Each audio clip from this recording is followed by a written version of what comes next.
All right, Shalom. First and foremost, I want to give all praises, honor, and glory to Yahweh, Bahashem, Yahweh Shai, Bahashem, Rachaha, Kodash. I want to give double honors to the head apostles, now there's a great millstone who rule well and teach well.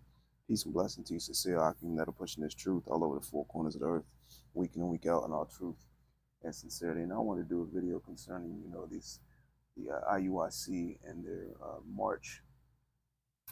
I forgot what the city this is in, but they do this very often. They march to these various different cities to make their presence known, which this is all part of their gimmicks.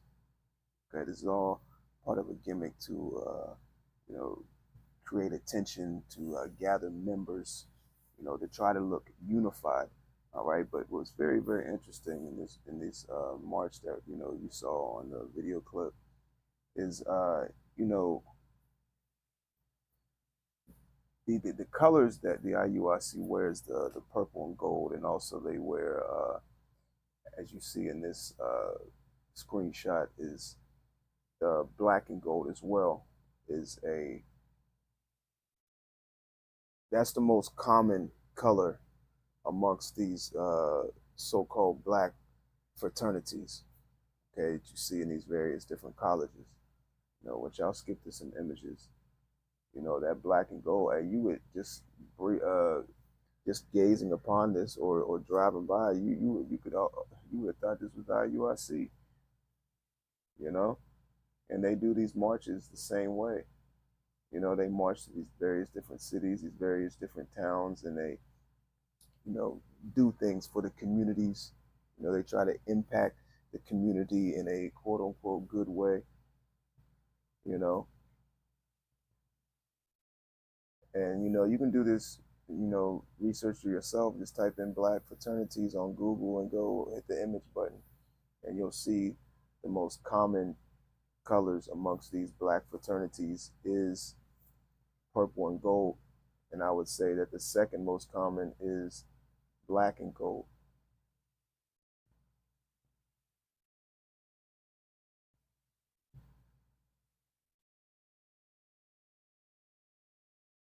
I just thought that's interesting because, when I saw this video clip, it kind of reminded me of a fraternity that you would see in college.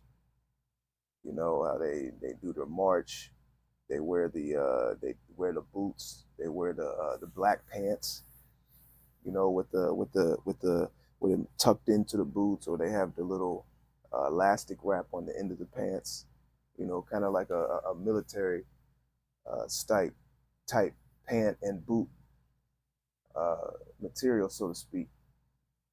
And they wear the purple shirts with the images of whatever fraternity they represent in the Greek, etc. They do the march. And they also have the dances that they do, and all the other bullshit that these fraternities do.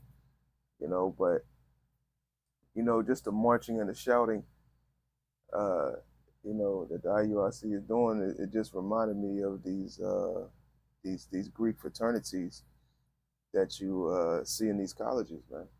Okay. And as you see on your screen, they got the camera out, they got the cameraman, which I circled and highlighted, filming, this whole march, and then they're gonna throw it on their YouTube pages, and that attracts, Jake. Jake sees the uniforms. Jake sees the unity. Jake sees the marching. Okay, the shouting. The walking through the streets, and they got to get permission to do this. To form and march. To be able to shut down the block, shut down the street, for them to even be able to cross, so cars can't pass through, man. They're getting some type of an okay from the city governor. All right. And whenever did the Lord command us to gather together and march? All right. To throw on the same outfit and march through the highways and byways, and shout and chant, okay, and film ourselves doing it. Let's go into the definition of gimmicks real quick, because this is nothing but a gimmick.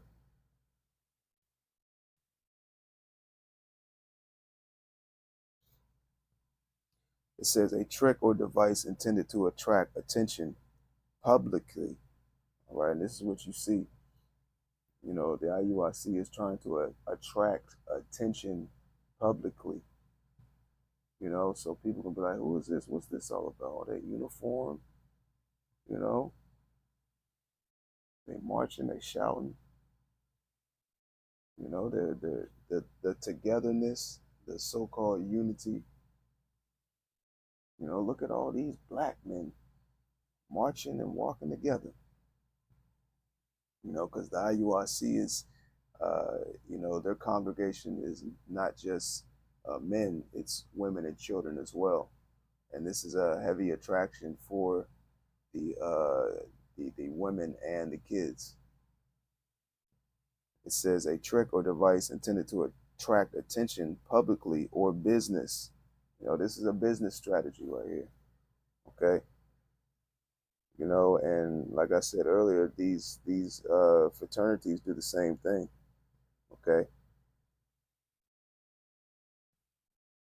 You know, you got people filming from the buildings, as well as you got, you know, the IUIC members have their camera crew. You know, there's another camera right there, and you look to the upper left. You know, you got one of the IUIC members in the middle of the street filming filming the IUIC in their march. Okay, you know, it's one thing to march, but why you have to put it on film? You know, what's the point of recording yourselves? It says alter or argument with an extra device or feature. See, you know, IUIC is trying to add an extra device, an extra feature to the command that we were given by Yahweh, by Shem Yahweh Shai, you know, to go out in the highways and byways and teach. They're trying to add marching, chanting, shouting, okay? They're trying to add these gimmicks to the ministry. Now let's go into some similar words real quick, then let's get some scriptures. It says, this is for still on the definition of gimmick. It says publicity device. This is what this is. This is a publicity device. Ultimately, to gather more members, which furthermore will gather them more income. You know, because they're about the numbers. They're about that Israelite look. They're about, you know, trying to be the best looking Israelite camp. You know, which the IUIC is, you know, off according to doctrine, and they don't have the 100% truth. It says a stunt. You know, this is a stunt right here. It says eye-catching novelty. This is eye-catching right here. You know, you see people coming out on their porches looking. You know, they see the bright colors, the purple and the gold.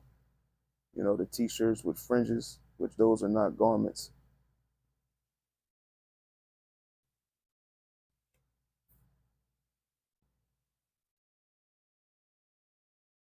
You know, it's very similar to this is very similar to what these Masons do and what these fraternities do. Because when you know, look into the Masonic marches, you know, these Masons will do this very same thing. And then and the garments that the IUIC wears, because they do have garments that they do wear, they don't just wear t-shirts with fringes. You know, it highly resembles the the Masonic garments that they wear in these temples. Okay. And matter of fact, I'm gonna go ahead and get a screenshot of that real quick. All right, I'm just gonna let you see it for yourself, because this is when IUIC actually, you know, was marching, you know, on the same street as the Freemasons. You know, the Freemasons did their march down the block, down the street, and then, you know, IUIC followed. Okay, let's go ahead and play this video. and you know the ones in the black and gold are the Freemasons, which IUIC also wears black and gold as well, as you saw in the video clip. You know, so let's jump right into it.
And this is part of the contract, that 501c3 contract that they are a part of.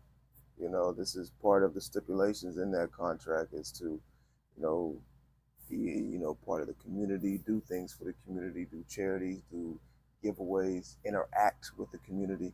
The Masons do this very well, same thing. Okay. When you go into the stipulations of those 501c3 contracts, it's more than just being tax exempt. It's more than just, about having a business. You have to do various different things to, keep that contract and to receive the benefits, the grants, etc. Okay. Now, let's go to Isaiah the 58th chapter, because the Lord commanded us to go out in the highways and byways and teach, okay, to prophesy. He never told us to go out and march. He never told us to go out and unify and stand with thousands upon thousands, to make a presence known and a presence felt. Because you have a lot of so-called Negroes, Latinos, and Native Americans joining the IUIC, not because of what they teach necessarily. It's more about that outlook, that appearance, okay, being, part of an organization, you know. This is Second Timothy, or Salakia, pouring that out later. Let's go to Isaiah 58:1.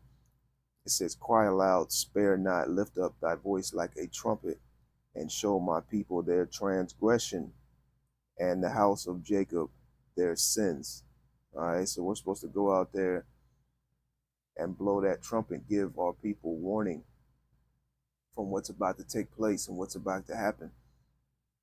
And even when IUIC is out there in the highways and byways teaching, they're not giving our people a full warning. They're not telling you what the MOTB is, man. Okay? And they go off on many, many, many things in the scriptures, man. Okay? It says, "Cry aloud, spare not, lift up thy voice like a trumpet, and show my people their transgression, and the house of Jacob their sins."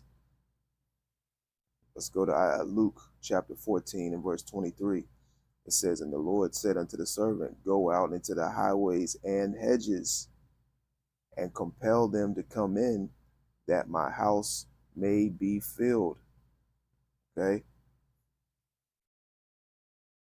Let's go to 2 Timothy chapter 4, because IUIC does all this marching, this chanting, and, these different gatherings in these different cities. But when it comes to going out in the highways and byways, y'all take breaks.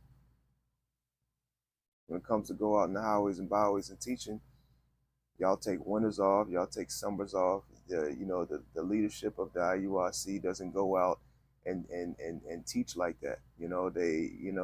Nathaniel and various other leaders of the IUIC, they only come out every now and then, okay, or when it's convenient for them, or when there's, something special going on, when they travel to these other countries, they make special events happen in these various different cities, then they pop up on the scene. They're not out in the highways and byways week in and week out.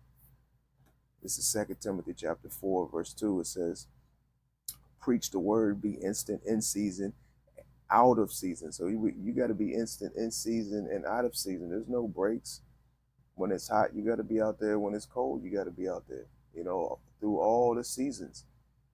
I was watching a video a couple months ago concerning the IUIC, and I believe it was Canada. They said, teaching season is back in full effect. What do you mean back in full effect? It's supposed to always be in full effect. Okay, you're not supposed to take no breaks. It says, "Preach the word, be instant, in season, out of season, reprove, rebuke, exhort with all long suffering and doctrine. For the time will come when they will not endure sound doctrine, but after their own lust shall heap to themselves teachers having itching ears." And this is what you see going on. These various different leaders of these other camps are not teaching the 100% truth. And ultimately, they're leading you down the path of destruction. It says, verse 4, and they shall turn away their ears from the truth and shall be turned unto fables. And that's what the IUIC is teaching. You know, they're teaching fables. They teach that there's a place called hell where you can burn forever, ever, and ever, which is nothing but a scare tactic. Man, they got that from Esau, man. All right, that's nothing but a scare tactic that they use to get you to come into their organization. It says, but watch thou in all things, endure afflictions, do the work of an evangelist, make full proof of thy ministry. Okay.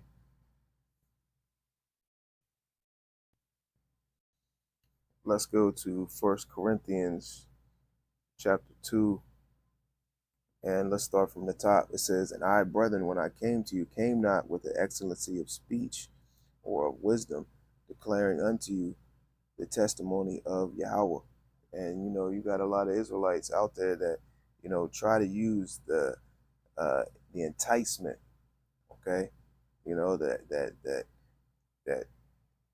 you know, speech format along which goes hand in hand with the gimmicks, you know, and everything else that circles around that. You know, they use different you know, strategies and tactics, just like the so-called Christian churches uses, man. Okay, to get you in their organization, man. You know, to get you amongst their groups. You know, and ultimately it's, you know, for that tithe money, etc. So their organization can grow financially. Okay. You know, just when you know, majority of all of us were brought up in a Christian church, you know, the Baptist church, the Pentecostal church. What went on in the church that, you know, got the, you know, women and the children, you know, attracted and wanting to come? You had the different programs, you know, like Vacation Bible School. You had the, you know, the choir, the women's ministry, the men's ministry, the youth ministry. The youth ministry was a heavy thing amongst these churches, you know, to get Jake at a teenage and young age, you know, wanting to go to church, you know, for the youth program and activities. It was never about the word. It was never about, you know, what the pastor was saying. You know, it was never about the information. It was never about the scriptures. It was about, you know, I remember when I was in a church, it was about, you know, the women. You know, you might have had you know, a couple women that you were attracted to or liked or talked to, or you might have had a little, you know, chick you was dealing with in the church. You know, it was about going out and playing basketball. It was going out to the different, you know, they used to take us to different amusement parks, Six Flags, Carowinds. You know, it was about the activities, man. You know, I remember sitting in them church pews on Sunday. Hey, I couldn't wait. I couldn't wait till the service was over, man. You know, you know, they have these different events after church service. You know, whether it's, you know, you go to the cafeteria and, you know, they done made a meal for everyone to sit down and eat. You know, or they're going to a restaurant. You know, there's nothing but gimmicks in these churches, and the same thing with these various different camps, man. Okay. It says, for I determined not to know anything among you save Yahushua Mashiach and him crucified. And I was with you in weakness and in fear and in much trembling.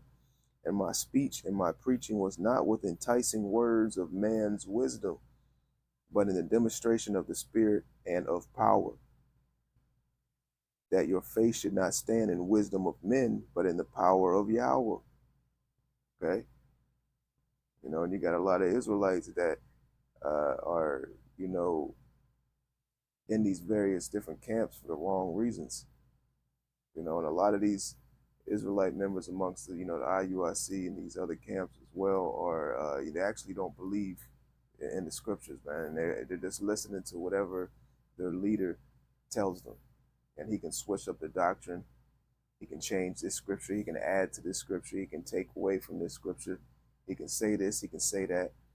And these people con. That's right. You know, oh, that's deep. And they'll just believe because they're in that ooh and that ah mindset. You got the women crying.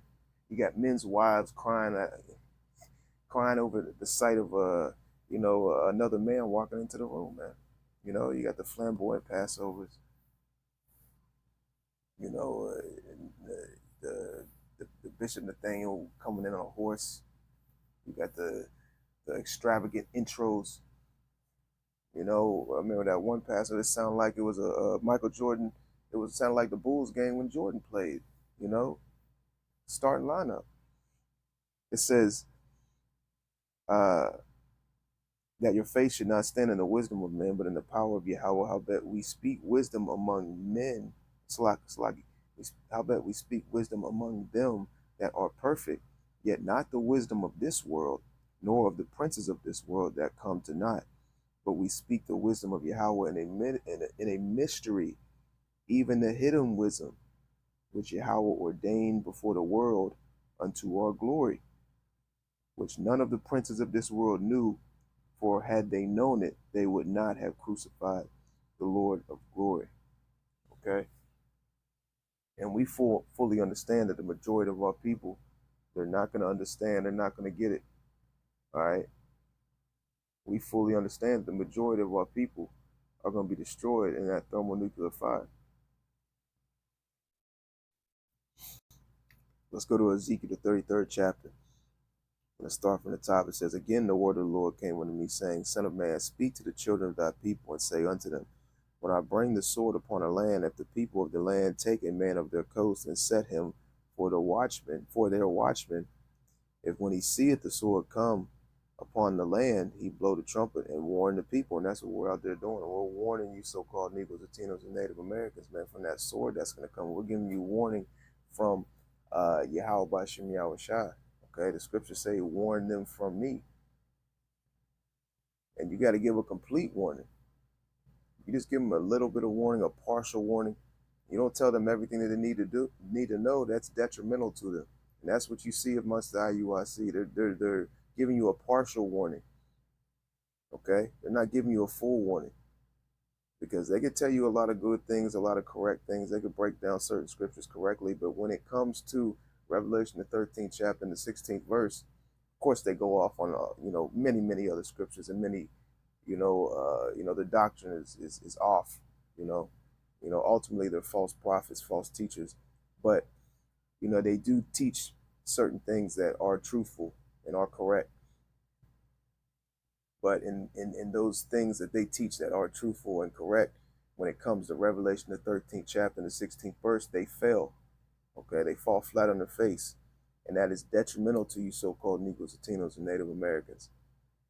Because they could teach you a lot of right things, a lot of good things, and you could believe those things. But when it comes to that MOTB, they're teaching you that it's sin. Okay, and that it's, an embargo. It's various other things, man. And ultimately, if you keep believing that and you take that MOTB, guess what? According to the Revelation, the 14th chapter, you're going to drink that wine. You're going to drink that. Let's get that real quick. And we'll jump right back in Ezekiel, the 33rd chapter. Let's go to Revelation 14:9. It says, The third angel followed them, saying with a loud voice, If any man worship the beast in his image and receive his charagma in his forehead or in his hand, the same shall drink of the wine of the wrath of Yahweh, which is poured out without mixture into the cup of his indignation, and he shall be tormented with fire and brimstone in the presence of the holy angels and in the presence of the Lamb. Okay?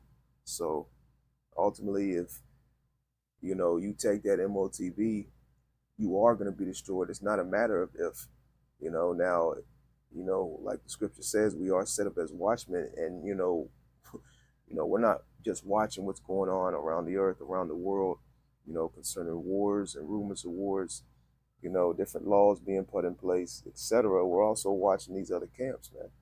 And when they go off, we're right there as we should be. Okay, you got these various other camps who are not on the scene like that, man. These other camps that don't even teach the same thing that IUIC teaches, or believe in certain or I should say, not only do they not teach the same thing as IUIC, and you get Sakari and ISUPK, these various different camps. They don't teach the same thing, but they consider themselves in unity with them. You got IUIC and Sakari consider themselves in a unified state, but they don't teach the same thing at all, nor do they believe the same thing, man. Sakari breaks down, what the MOTB is correctly, and IUIC doesn't. So how are y'all in any type of unity? Sakari uses the true name of the Most High and the true name of the Son. IUIC doesn't push it like that. They teach in the name of, Most High God, Christ bless, as well as going into the law, you know. So how can you be unified with someone who does not speak the same thing, does not teach the same thing as you? And that's complete madness, man.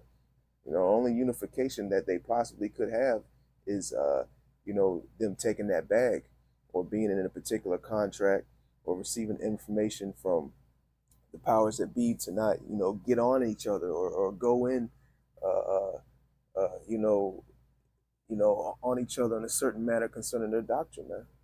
We don't know, okay?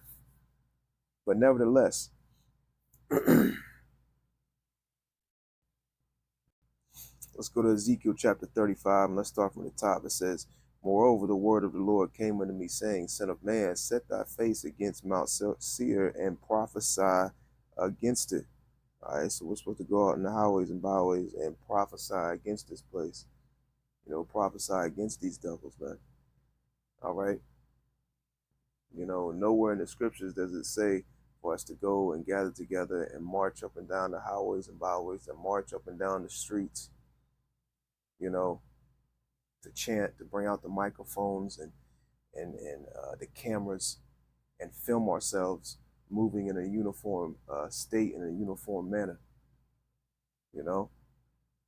It says, Moreover, the word of the Lord came unto me, saying, Son of man, set thy face against Mount Seir and prophesy against it, and say unto it, Thus saith the Lord Yahweh, Behold, O Mount Seir, I am against thee, and I will stretch out my hand against thee, and I will make thee most desolate, and I will lay thy cities waste, and thou shalt be desolate, and thou shalt know that I am the Lord. And when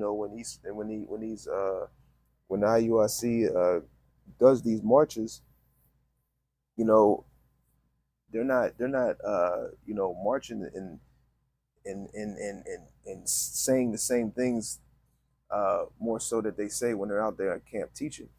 Okay. You rarely hear them say anything about the so-called white man when they're marching up and down these streets. Okay. You hardly hear them say anything about the destruction of America, man, when they're marching up and down these highways, man, when they march up and down these blocks. Why is that? Is it because they're trying not to make waves? you know? Or they have they received particular instructions, from the people that are over them to go through these cities and these streets, and and march, but don't step on too many toes, right? Anyways, Lord willing, I was edifying. To the next time, Shalom.